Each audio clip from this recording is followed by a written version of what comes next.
British सत्तेच्या छतडावर उभी राहिलेली बंडाची ठिणगी, जनतेच्या बळावर उभे असलेले पत्री सरकार आणि स्वातंत्र्य लढ्यासाठी एका अद्वितीय क्रांतिकाराचा प्रेरणादायी इतिहास आता रुपेरी पडद्यावर झळकणार आहे.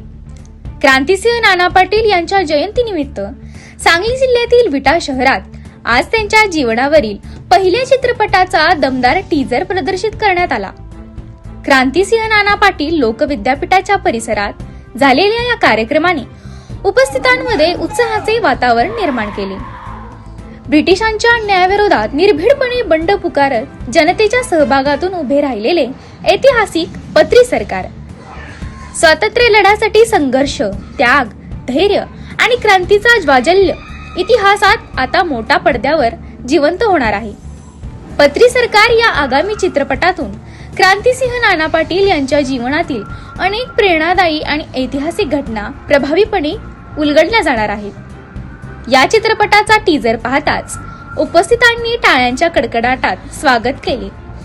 स्वातंत्र्याच्या लढ्यासाठी हा सुवर्ण इतिहास नव्या पिढीपर्यंत पोहोचविण्याचा हा महत्त्वाचा प्रयत्न असल्याची भावना अनेकांनी व्यक्त केली.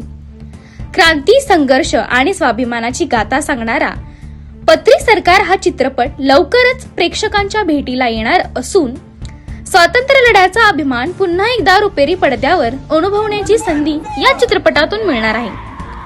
प्रतिनिधी कीर्ती गायकवाड.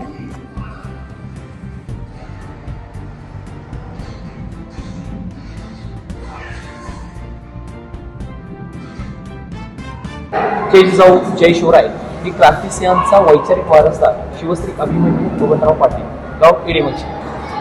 आपण इकडं बघितलं तर क्रांतिसिंहांच्या कन्या हंसाक्का पाटील यांची चिरंजीव विलासराव पाटील अण्णा सर, त्याचबरोबर ॲडव्होकेट सुभाष पाटील बापू, क्रांतिसिंहांचे नातू हंसाक्कांचे चिरंजीव, क्रांतिसिंहांचे पुतणे श्री बाबुराव ज्ञानू पाटील दादा एडेमचिंद्र. ज्या चित्रपटाच्या निमित्तानं आपण टीजरच्या निमित्ताने एकत्र आलो त्या चित्रपटाचे निर्माता श्री विशाल गोविंदराव जाधव सर हातनोली, त्याचबरोबर या चित्रपटाचे गीत, लेखक, दिग्दर्शक श्री मनीष अंसुरकर सर हे इथं उपस्थित आहेत. नमस्कार, मी निर्माता विशाल जाधव. प्रथमतः मी आपल्या सर्व पत्रकार बंधूंचं आभार मानतो की आज आपण या कार्यक्रमाचं आयोजन केलं. तर चित्रपटाची संकल्पना म्हणजे आम्ही लहानपणापासून पोवाडे ऐकत आलेलो आहोत आणि आपल्या भागातला एवढा मोठा विषय आतापर्यंत पुस्तकातून आलेला आहे, पण प्रत्येक व्यक्तीपर्यंत पोहोचवण्याचं साधन म्हणजे चित्रपट आहे.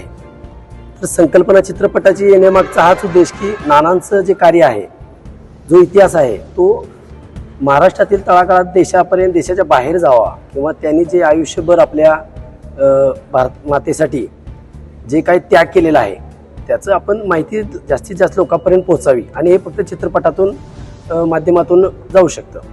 आजचा टीजर पाहिल्यानंतर तुम्ही काय प्रतिक्रिया यांच्या कष्टाबद्दल काय सांगा? जाधवांचा प्रयत्न आहे, प्रयत्न स्तुत्य आहे.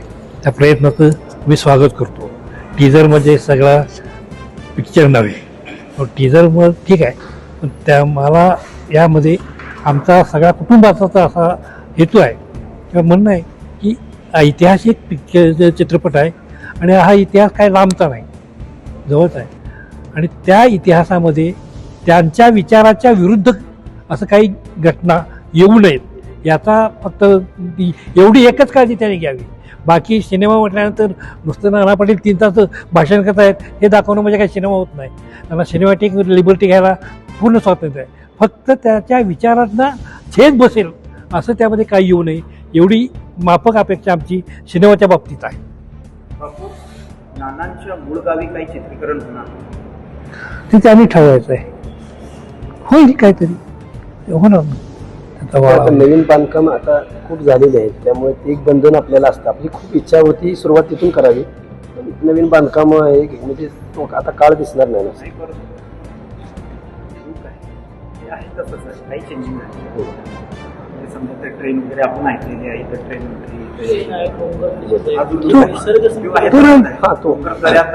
होय होय तिथलं काही चित्रीकरण आपण करणार आहोत. कारण काय जिथनं क्रांती सुरू झाली तेही कमीत कमी पडद्यावर दिसावं अशी काही त्या भागातलं चित्रीकरण म्हणजे प्रॉपर त्या गावात केलेलं नाही, पण तो करण्याचा प्रयत्न राहील आपला नक्कीच. अशा बातम्या पाहण्यासाठी आमच्या चॅनेलला लाईक, शेअर, सबस्क्राईब करा.